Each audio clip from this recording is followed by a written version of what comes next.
Hey, Shahara, welcome back to my channel, To The Witchy Reader. So I'm going to be talking about my um, June wrap-up. Um, yeah, I almost forgot what month it is. Okay, so I haven't been feeling well, so I haven't got any reading done this month, and that's why this video is also late. It is the 4th, it's about to be the 5th because it's 11:54 p.m. and I'm finally getting the energy, and I still kind of feel like crap, and I'm really hot, but besides all that, I am doing a bit better than I have been for the last few days. I've been kind of sick, so I haven't been able to film nor really read. I had gotten some writing done while I was watching some TV. Not as much as I wanted to, but I'm so glad I made progress. I made a lot of progress actually, so I'm very happy about that. But I was able to read last month. It's not as much as I want. Actually, I don't think I had like a huge TBR planned. Um, I think I only had like 4 books I really wanted to read because I don't know if the books on my physical TBR are even. Actually, that's not true. I had a few more books, but I wasn't sure about being able to get to them. And the first half of the month, I didn't really get any reading done because I did kind of get into a slump because I was listening to this audiobook and I just could not get into it. And that's the first Magnus Chase book for the Percy Jackson universe. I just couldn't get into Magnus Chase. I may or may not try again someday in the future to pick it up, but as of right now, I don't really want to read it. Though that was the one book in the Percy Jackson series I didn't really have much I didn't really want to read, probably because I knew that it didn't really have any of the characters that I've grown to love, except for like a very small cameo of Annabeth from what I've heard. So I just didn't have. I was hoping to read it because the MC is supposed to be pansexual, and you don't see that very much. I do have pansexual MC in my current series, The Realm of Monsters, Kalista, but I don't really see pansexual MCs very much. At least that's what I found out when I looked it up because I heard that he was supposed to be queer somehow, so I wanted to know how. But yeah, so I did. So the first 2 weeks of the month, I was kind of in a slump because I was trying to read that book, but because when it comes to books, I like to read because I usually read fantasy series, and a lot of times fantasy series the first book can take a good up to half of it to really get into the story and start actually getting good. So I usually give the first book in a fantasy series at least halfway before I DNF it. I just couldn't. I was so bored and I was not wanting to read or even pick it up, and it's like, no, I have other books I want to read, so I'm just gonna DNF it, and I may or may not come back to it someday in the future. But yeah, I also said in my TBR video that I might read the Trials of Apollo, but because I got into that slump, that did not happen. I still plan to read that soon. It won't be this month, as you'll see in my TBR, which I'll be filming after this. But yeah, so I don't know how many physical books I have that have um queer representation, so I just mostly did rereads that I knew had queer representation.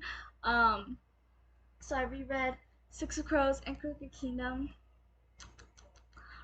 which I enjoyed the reread.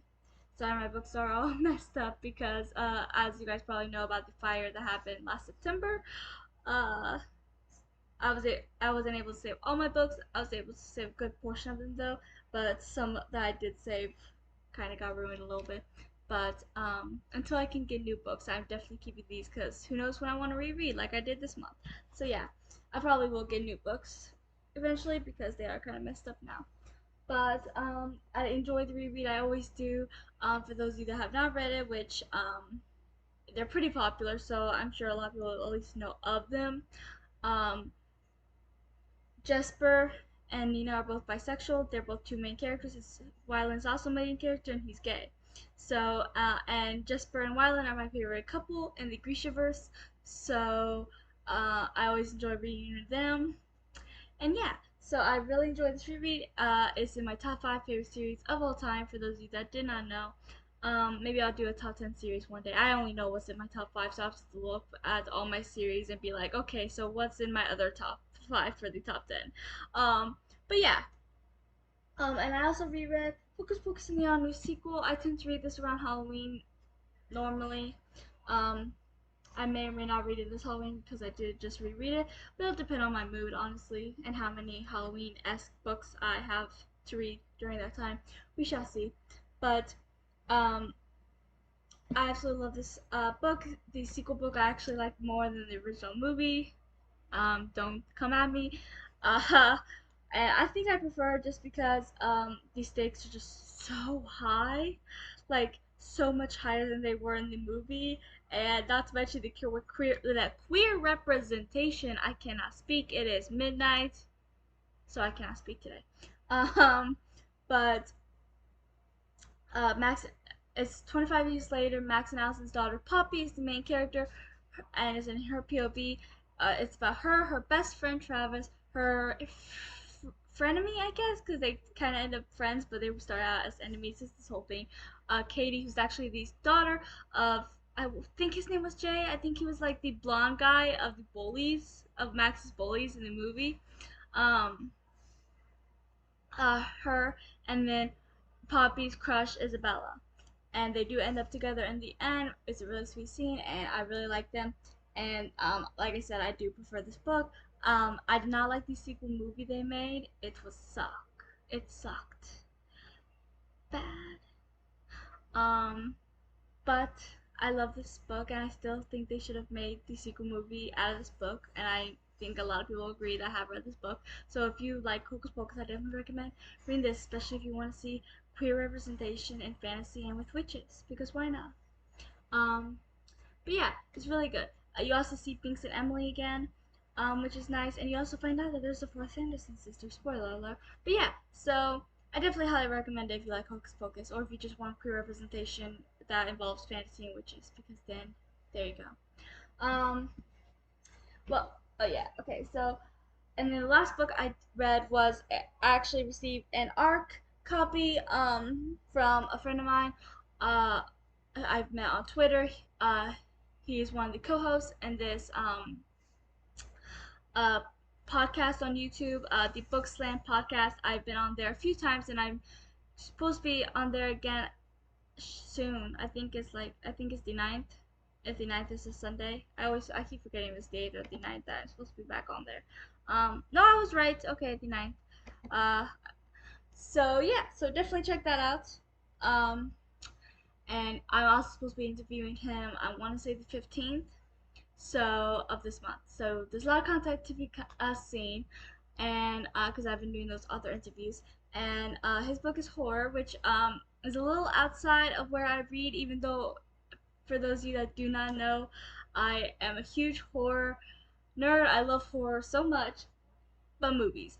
I don't really branch outside of fantasy that often when I'm reading, but with TV, I do branch out a lot more, and I'm obsessed with horror. It's one of my favorite genres in TV, and so I wanted to read his book, and he sent me an art copy, and it's also very queer. Um, and there are drag queens, which is awesome because drag queens can be heroes too. Um, I haven't gone too much into the drag queens. I've really only met one drag queen so far because I've only read book one. He sent me books two and three, which I plan to read this month. So I'm excited for that. But I absolutely loved it. It was so good. Um, it kind of made me cry near the end. I'm not gonna lie. I don't want to spoil too much. Let's just say I was very sad with what happened to my favorite character, and I don't want to spoil anything, but I definitely highly recommend it. It's called The Bant. It is late. It is 12:03 a.m. Do not come at me for being tired. I don't even feel that tired, but I still. It's late and I'm hot, and I'm just getting over being sick. So this is fun. um, but it's called the Mantis variant. You can find it on Amazon, and it's really good. I really enjoyed it, and I'm so excited for book two, which I now can read. I can read books two and three. I don't think he's published book four yet, but I'll definitely keep my eye out for when it is published so I can get it if I have the money at the time, obviously. But yeah, I'm very excited to continue the series because, like I said, the first book was so good. I think I finished it in like 2 days. Um, so yeah, it was really good, and I just loved it. Like I said, it did kind of make me cry. It broke me a little bit with what happened with my favorite character. I am still not over it. I'm not gonna lie. Uh, it made me very, very sad, and it broke my soul in half. But it's still such a good read. I definitely highly recommend it to anyone, but I should warn you that you have to be okay with very, very, very, very gory and graphic scenes because the first chapter alone is very, very gory. So if that is not your cup of tea, I am warning you. But if that is your cup of tea, like it is mine, then this is something you will love, especially if you want queer representation and drag queens. Um, so yeah, uh, go check that out, and I will. That's what I read in June. Yeah, that's the month that we just left. I will talk to you guys next time.